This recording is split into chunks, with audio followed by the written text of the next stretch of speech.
कमाने वाला भी 4 कंधे पर जाता, 4 कंधे पर जाता।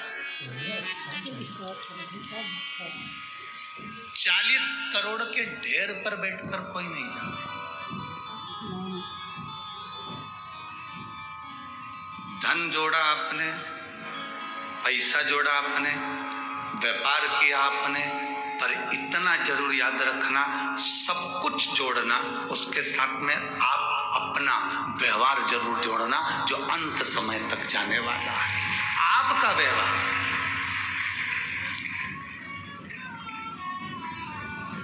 अंत समय तक वो जरूर जाए। और यदि व्यवहार नहीं है तो वो नहीं जाएगा। शिवपुराण कहती है महाराज, भगवान शंकर का चरित्र कह रहा है, भगवान शिव की पवित्र कथा कर रही है।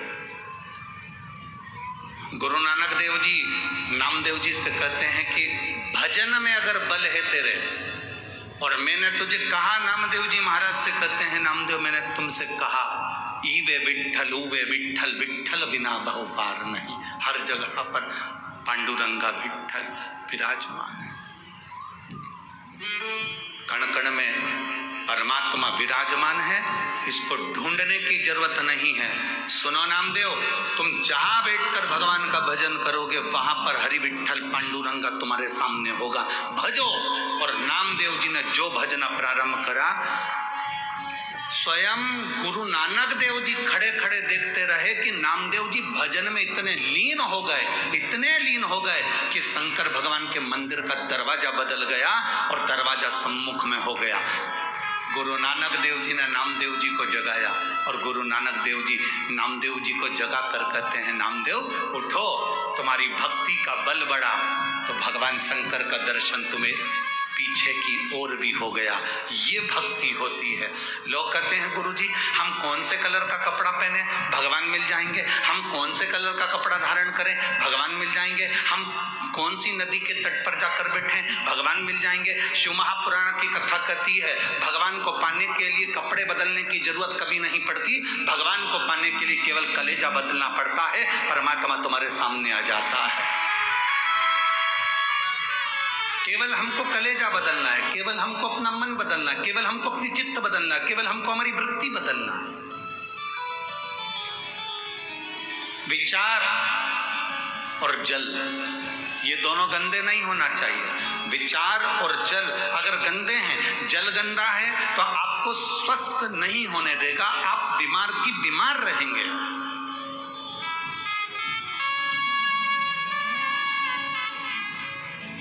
जल गंदा है तो शरीर बीमार कर देगा, शरीर गंदा कर देगा। और अगर विचार गंदे हैं तो वो मन गंदा कर देगा, आपकी सोच गंदी कर देगा। श्रेष्ठता पाइए, श्रेष्ठता। कितना सुंदर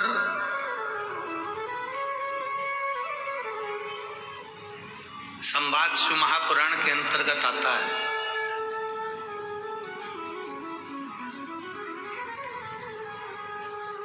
सती मैया का विवाह भगवान शिव जी के साथ में हो रहा है। माता सती भगवान शंकर जी के साथ में ब्याह रही।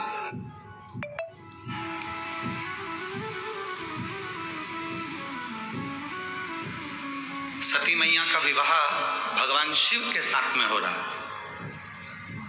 सती मैया भगवान शंकर को अधिक प्रेम करती है, बहुत प्रेम। दक्ष प्रजापति ने सती माता को समझाया था। दक्ष प्रजापति ने माता सती जी से कहा था कि सती सुन, तो ये विवाह मत कर, ये शादी मत कर, मैं तेरे लिए अच्छा वर देख देता हूँ, अच्छा घर देख देता हूँ, तेरे लिए अच्छा परिवार देख देता हूँ। पर सती मैया नहीं मानी। मुझे विवाह करना है तो केवल शिव से करना है और किसी से।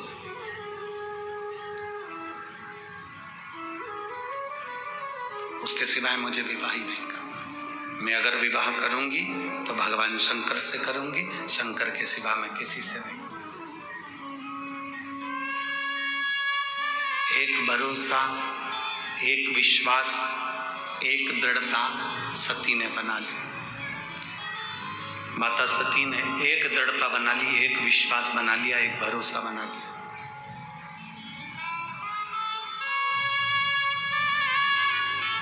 अगर मैं विवाह करूंगी तो केवल शिव से। अब शंकर भगवान कहां रहते हैं? कैलाश पर। शिव जी कहां निवास कर रहे हैं? शमशान में। शिव जी कहां रह रहे हैं? पर्वत के ऊपर। सती मैया कहां रह रही है? राजा दक्ष प्रजापति के घर में, जहां करोड़ों की संपदा है, वैभव है, धन है, संपदा है, सत्ता है, सब कुछ है। दक्ष प्रजापति की यहां कोई कमी नहीं।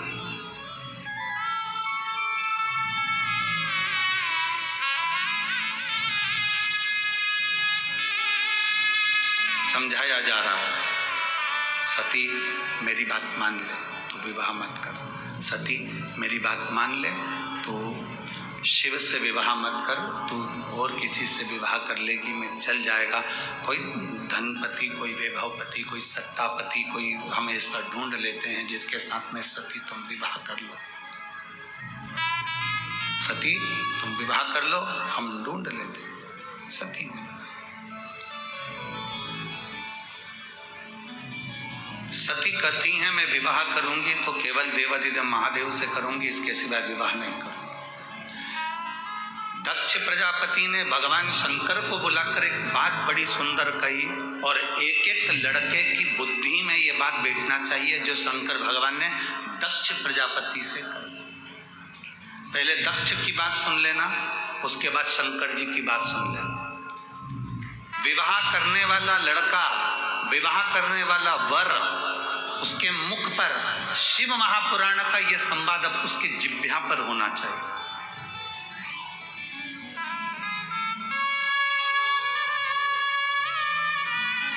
दक्ष प्रजापति ने कहा सुनो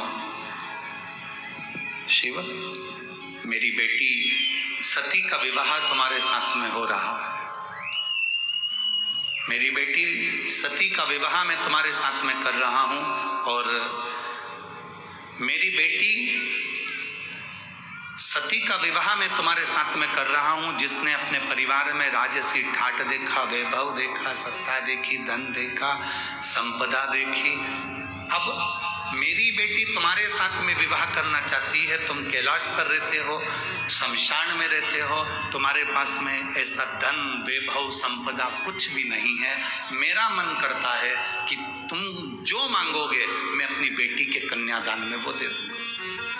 थोड़ा ध्यान देना बनी वालों, बहुत सावधानी से कथा सुनना, और जितने लोग आस्था चैनल पर कथा सुन रहे हैं, फेसबुक यूट्यूब पर कथा सुन रहे हैं, बड़े ध्यान से सुनना।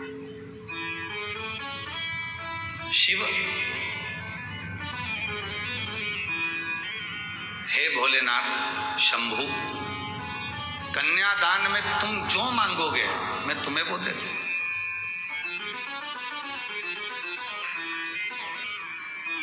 आज मेरी बेटी बिहार रही है, तुम्हें जो चाहिए मांगो। भोलेनाथ जी ने कहा दक्ष प्रजापति को देखकर। दक्ष प्रजापति को जब देखा तो देखकर भगवान शिव ने, भगवान शंकर ने, ओगरदानी ने, त्रिकालदर्शी ने, कैलाशी ने, अविनाशी भगवान शिव ने देखा, और भगवान शंकर ने देखते ही दक्ष प्रजापति के हाथ जोड़ते हुए, क्योंकि ये सती के पिता हैं, मेरे ससुर हैं, सती के पिता हैं, मेरे ससुर हैं, तो हाथ जोड़ते जोड़ते उन्होंने निवेदन किया, हाथ जोड़कर निवेदन करा दक्ष प्रजापति से, ससुर जी, पिताजी, मैं आपकी बेटी की मांग में जो सिंदूर भरूंगा, बस वो सिंदूर भरी हुई बेटी मुझे कन्यादान में दे देना, और वही इतना वर जरूर देना कि सिंदूर जो उसकी मांग में भरा गया है, वो सिंदूर मांग में भरी हुई बेटी आज डोली में बैठ रही है, और ये वर देना कि वो मांग सिंदूर भरी हुई बेटी एक दिन अंतिम समय पर अर्थी में लेटी, उसके मांग में सिंदूर भरा हो, बिना सिंदूर के वो अर्थी पर भी ना लेटे।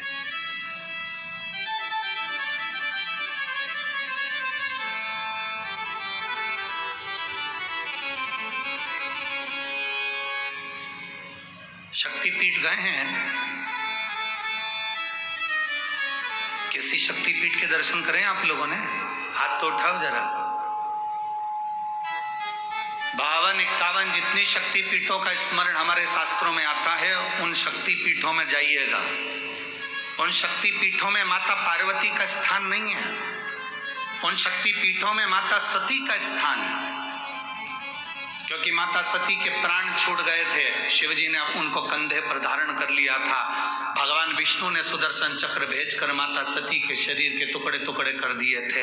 जितने टुकड़े होकर पृथ्वी पर गिरे वो सब शक्तिपीठ के रूप में निर्मित हो गए। और वहां आज भी माता सती के जहां अंग गिरे हैं, उन शक्तिपीठ पर आज भी तुम चुनरी चढ़ाओ ना चढ़ाओ, चूड़ी चढ़ाओ ना चढ़ाओ, उन शक्तिपीठ पर तुम हलवा पूड़ी चढ़ाओ ना चढ़ाओ, पर उन शक्तिपीठ का प्रमाण होता है कि उन पर आज भी सिंदूर और कुंकू जरूर चढ़ता है।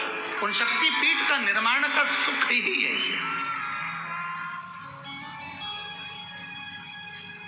और किसी भी शक्तिपीठ पर जाओ, जितने तुम माता रानी के दर्शन करने के लिए जाओ, तुम चाहो जिस देवी के दर्शन करने के लिए जिस शक्तिपीठ पर चले जाओ, तुम्हारे को जिस शक्तिपीठ पर जाना है उस शक्तिपीठ पर जाओ। देवी का दर्शन करने के लिए, तुम माता रानी का दर्शन करने के लिए, तुम भवानी का दर्शन करने के लिए जिस शक्तिपीठ पर जाना चाहो शक्तिपीठ पर जाओ।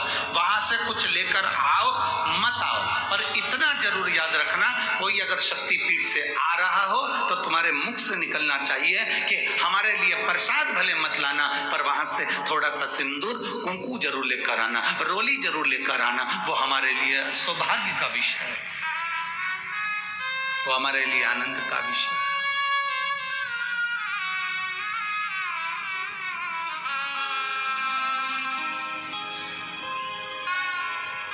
महाराज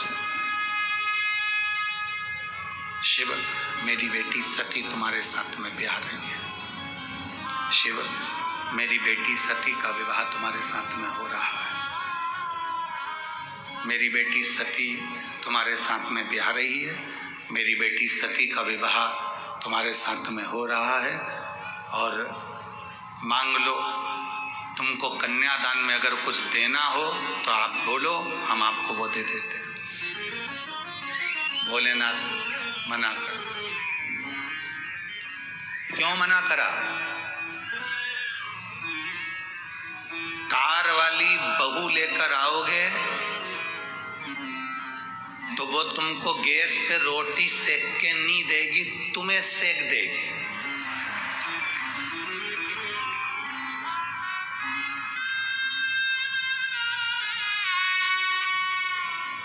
पर संस्कार वाली बहू लेकर आओगे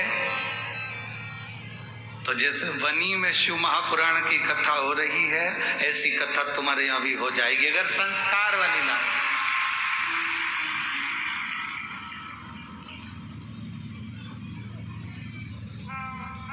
आज के जमाने में शादी नहीं होती, समझौता होता है।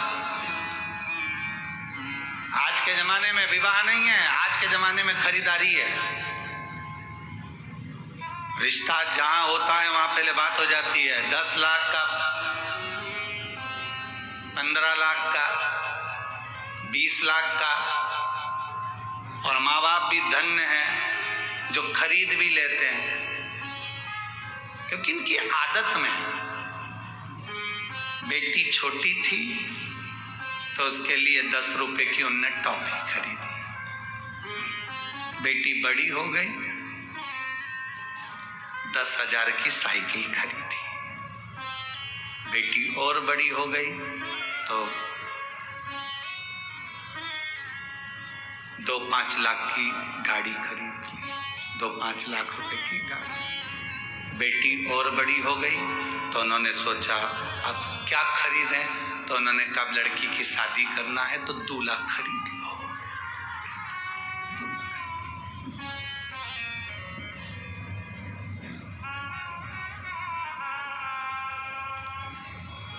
तुमने भी सोचा ससुर अच्छा मिला है, गाड़ी दे रहा है, जमीन दे रहा है, बेटी दे रहा है, half set, full set, sofa set, सब दे रहा है, और तुम ये अंदाजा नहीं लगा के बैठे कि उसकी बेटी जब तेरे यहाँ आएगी तो सोफा सेट तो रहेगा, हाफ सेट तो रहेगा, फुल सेट तो रहेगा, पर तू अपसेट रहेगा।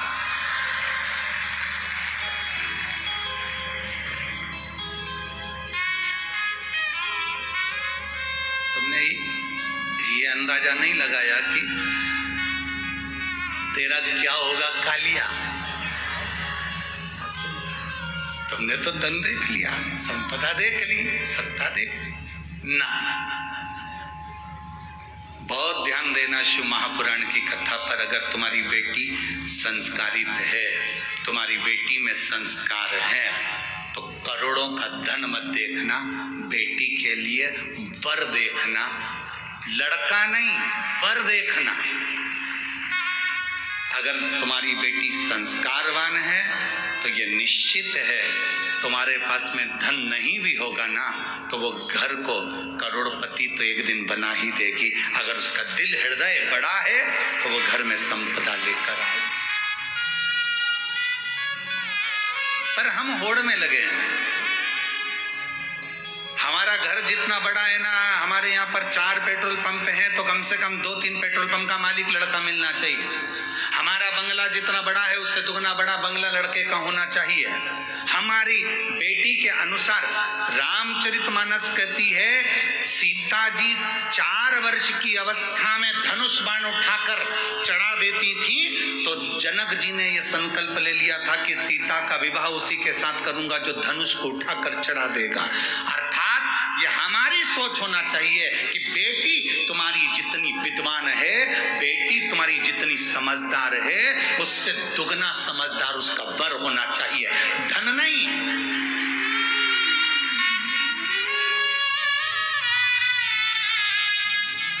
हम धन दुगना देखते हैं, हम संपदा दुगनी देखते हैं, हम पैसा दुगना देखते हैं, पर लड़का विवेक से दुगना नहीं देखते, बुद्धि से दुगना नहीं देखते कि हमारी बेटी के अनुकूल हो।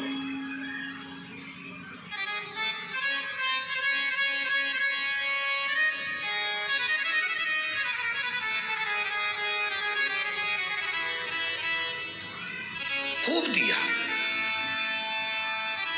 खूब। ओ बेटी ससुराल में रहियो तू चांद बन के। तुम भी बोलो एक बार, बेटी ससुराल में रहियो तू चांद बन के। हीरा और पन्ना की दुकान बन के, हीरा और पन्ना की दुकान बन के।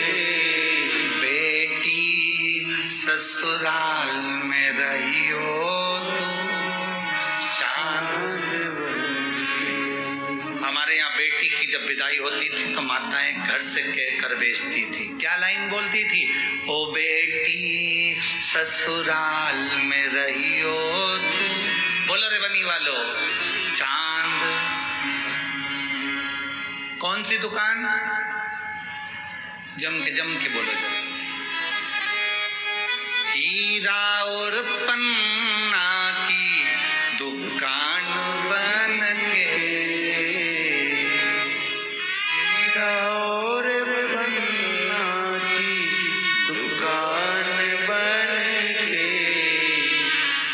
इस लाइन में पान की दुकान नहीं बोली, क्योंकि पान की दुकान चारों तरफ से खुली होती है और सुनार की दुकान, हीरे पन्ने की दुकान चारों तरफ से बंद होती है। इसलिए बेटी हीरा और पन्ना की दुकान बन के, बेटी ससुराल में रहियो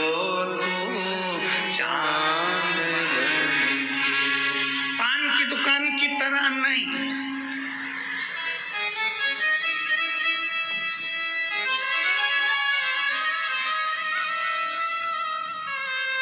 हीरा पन्ना की दुकान चारों तरफ से ढकी, चारों तरफ से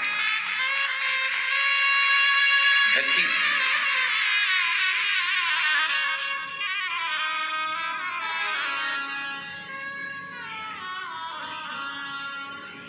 एक लाइन और बड़ी सुंदर है इस गीत में। सास ससुर जो पहले जागे, तू पहले जग जइयो।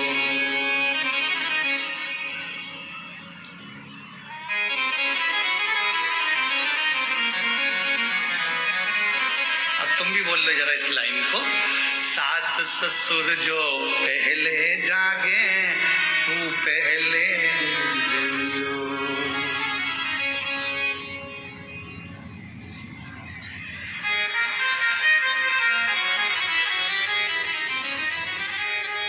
आज की पहले जग जाए, ये जब जागती है जब बच्चों को स्कूल पहुंचाना हो उसके आधे घंटे पहले, और जो गरजना चालू होती, उठ जा।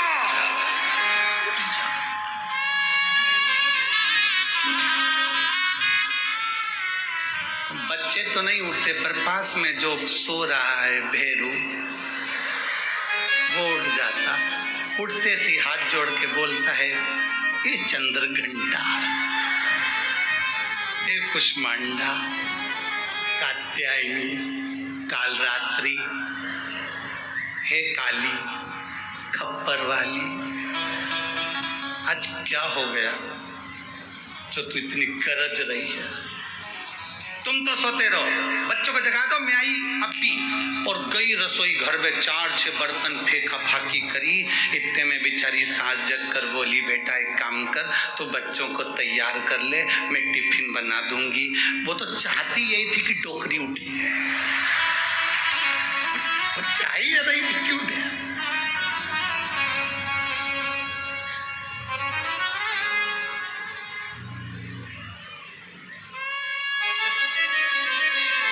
जब तक बच्चे स्कूल नहीं पहुंच जाएं तब तक इतनी चिल्लाए, और बच्चे जब स्कूल पहुंच जाएं तो बच्चे भी घर के पांव पड़ के जाते हैं, हाथ हिला के जाते हैं।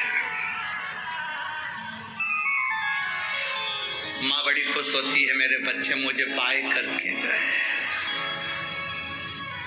बच्चे कहते हैं बाय नहीं करा, 5 बजे तक की छुट्टी।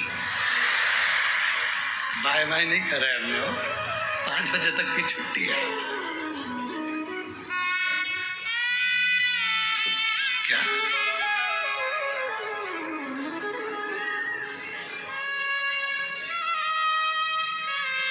कितना कितना वर्णन है महाराज, कितना। फिर इस लाइन में एक लाइन और कही गई, सास ससुर जो भोजन करिए, नित नित भोजन करियो। अगर घर के बड़े भोजन कर रहे हैं तो पहले उनको भोजन कराओ, उसके बाद स्वयं भोजन ग्रहण करो। पर हमारे यहाँ पर सिखाकर भेजा जाता है, जितना बन सके उतना काम करना। भूख लगे नीचे से बना के अपने कमरे में ले जाके चढ़ जाओ।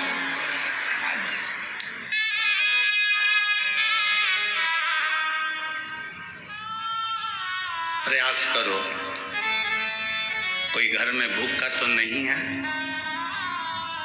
प्रयास करो, कोई घर में भूखा तो नहीं है, भोजन करो समय की अवस्था के अनुसार। हमारे ब्राह्मण भैया राजकुमार जी जायसवाल जी के यहाँ पर मंडल बना रहे थे, पूजन के जो मंडल होते हैं वो मंडल बना रहे थे। तो उनकी धर्मपत्नी वो श्रद्धा जी बाई वो ब्राह्मणों से बोली, पंडित जी मंडल बाद में बनाना, पहले भोजन करके आओ। उन्होंने कहा नहीं, हम पहले मंडल बना देते हैं पूजन के, फिर हम भोजन कर लेंगे। नहीं, पहले भोजन करो उसके बाद मंडल बना। जाओ जरा, हम पहले मंडल बना लेते हैं। नहीं, पहले भोजन करो फिर मंडल। फिर किसी ने पूछा, माता जी आप हमें भोजन करने का बोल रही हो, हम मंडल बना लेते। नहीं, तुम लोग भोजन नहीं करो जब तक हम भोजन कैसे कर लें, इसलिए पहले तुम भोजन कर लो, उसके बाद हम भोजन कर लें। ये संस्कार है, ये संस्कार होना चाहिए। घर के बड़े, घर के बुजुर्ग, घर के मेहमान, घर के अतिथि, घर के सम्मानीय व्यक्ति आपके घर में हैं तो पहला भोजन उनका होना चाहिए, पहला आदर उनका होना चाहिए, पहला सत्कार उनका होना चाहिए। घर के बड़ों के आगे, माता पिता के आगे, गुरुजन के आगे और परमात्मा के आगे जब हम शीश झुकाते हैं उसका फल मिलता जरूर। एक पत्र है, देखिए,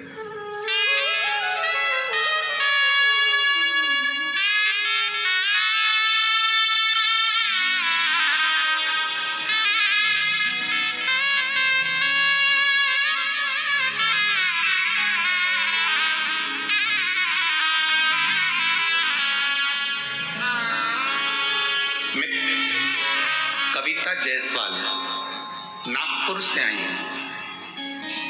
कहीं बैठी हो तो हाथ हिला सकती हैं, आप ही हैं, हाथ हिला दे। मैं कविता जायसवाल नागपुर से हूँ गुरुजी। आपको भी प्रणाम और आपकी माता जी को भी प्रणाम, धन्यवाद। आपकी माता जी को भी प्रणाम जिन्होंने ऐसे पुत्र को जन्म दिया, जिन्होंने शिव महापुराण की कथा जनमानस को सुनाई, धन्यवाद। आपकी कथा के माध्यम से एक लोटे जल का क्या महत्व होता है, हमारे भीतर एक विश्वास और श्रद्धा उत्पन्न करी है। 2020 से मैंने आपकी कथा टीवी पर सुनना प्रारंभ करी। मेरे 2 बेटे हैं, दोनों सीए की पढ़ाई कर रहे थे। दोनों बेटे कभी 2 नंबर से कभी 3 नंबर से रह जाते थे। बच्चे आए हैं साथ में, हाथ हिला दो बाबू, बधाई आपको पहले तो बहुत बहुत। 2-2, 3-3 नंबर से रह जाते थे। आज के समय के बच्चे कैसे शंकर जी पे भरोसा कर लें, क्योंकि आज वैज्ञानिक युग है और वैज्ञानिक युग में इतनी जल्दी विश्वास पैदा नहीं होता परमात्मा के प्रति। पर मेरे बच्चे जब 2-2 नंबर से रह रहे थे तो मैंने दोनों बच्चों से कहा कि अब की बार यदि एग्जाम देना तो शिव जी पे 1 लोटा जल चढ़ाओ, बेलपत्री में शहद लगाओ और भगवान शंकर को समर्पित कर फिर जाओ। बच्चे हंसकर कहते हैं, माँ बेलपत्री पर शहद लगाकर समर्पित करने से क्या रिजल्ट अच्छा आता है? मैंने अपने बच्चों से कहा, सीओर वाले महाराज कहते हैं दिल से पढ़ाई करो, डट के पढ़ो, जितनी तुम्हारी कैपेसिटी उससे ज्यादा पढ़ो और भगवान शंकर पर भरोसा कर फिर जाओ। मेरे बेटों ने कहना माना, जल चढ़ाया और आज मैं बाबा को धन्यवाद देना चाहती हूँ। मेरे दोनों बेटे अच्छे नंबर से सीए में पास हो गए। मैं बाबा को धन्यवाद देने के लिए बहुत बहुत बधाई आपको बाबू, शिव तत्व प्राप्त हो। गुरुदेव, मैं हमेशा सोचती थी सीहोर कहाँ जा पाऊंगी, कब जा पाऊंगी, पर मेरे पशुपति नाथ व्रत का फल मिल गया जो आप हमारे यहाँ शिव महापुराण की कथा करने के लिए पधारे, उसकी साधुवाद था। और मेरे दोनों बच्चे आज बाबा की कृपा से सिलेक्ट हुए हैं। बहुत बहुत साधुवाद बाबूजी, आपको बहुत धन्यवाद। बैठिए। शिव तत्व इसी को कहते हैं, औघड़ी शंकर इसी को कहते हैं। और तेरी कृपा बिना ना हिले एक भी, लेते हैं श्वास तेरी कृपा से।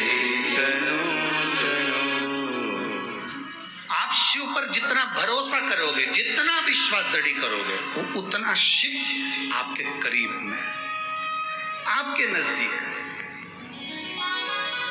लोग कहते हैं गुरुजी, क्या शंकर भगवान की कथा सुनने से या शंकर जी पर 1 लोटा जल समर्पित करने से क्या हमारा कार्य हो सकता है?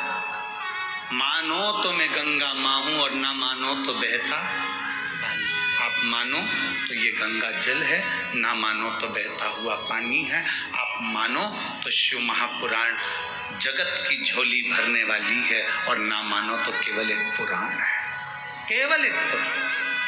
एक पत्र और है।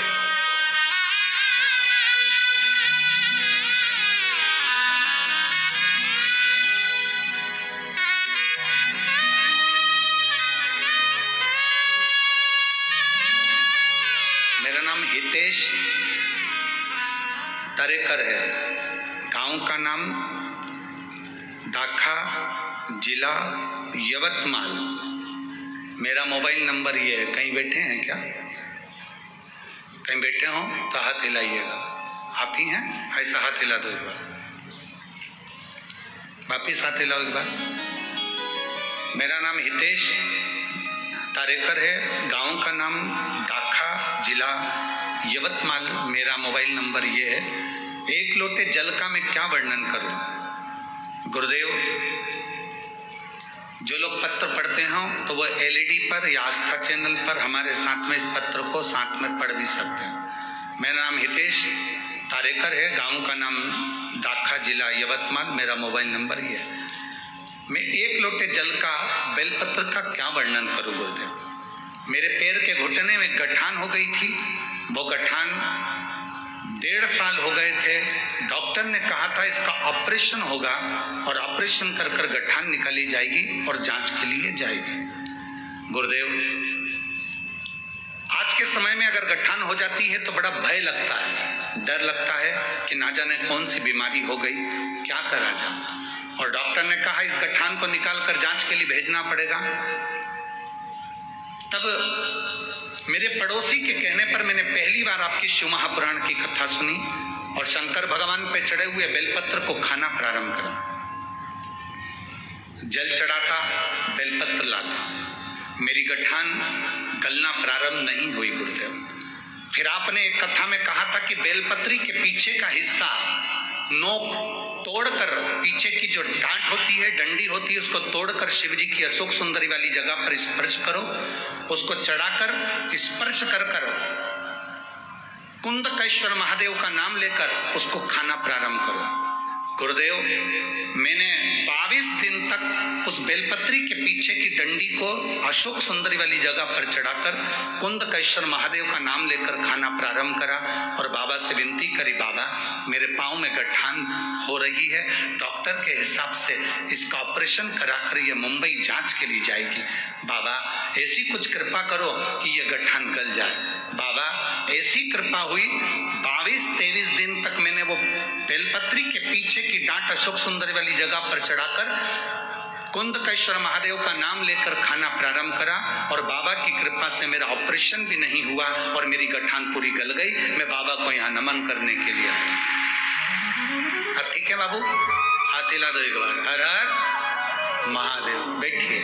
श्री शिवाय नमस्ते। खाली ना जाता कोई दर से तुम्हारे, खाली ना जाता कोई दर से तुम्हारे, मैं भी खड़ा हूँ नन्हे बार बसाए, अपने गले से लगा लो, गिरा जा रहा हो, उठा लो, भोले अपने दर से अब तो न टालो, गिरी जा रहे हो, उठा लो। शिव महापुराण ढोंग से, छल से, प्रपंच से, पाखंड से दूर है। शिव महापुराण केवल एक कार्य बताती है, शंकर का भजन करो और एक लोटा जल समर्पित कर कर अपनी जिंदगी को सार्थक करो। बस ये शिव महापुराण बोल बम का नारा है, सारी समस्या का हल। शिव को एक लोटा जल समर्पित करो।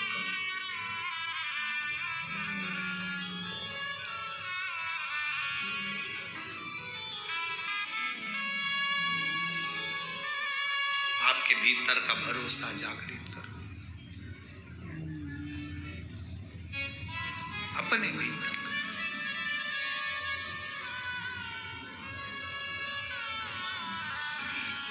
और जब भीतर का भरोसा जागृत होगा तो शिव को मिलने में कोई देरी नहीं होगी।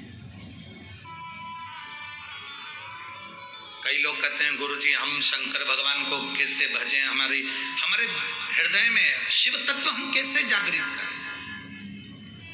हम हमेशा कहते हैं, पहले भी कहा आज फिर कहते हैं, कोई व्यक्ति हमको छोड़कर चला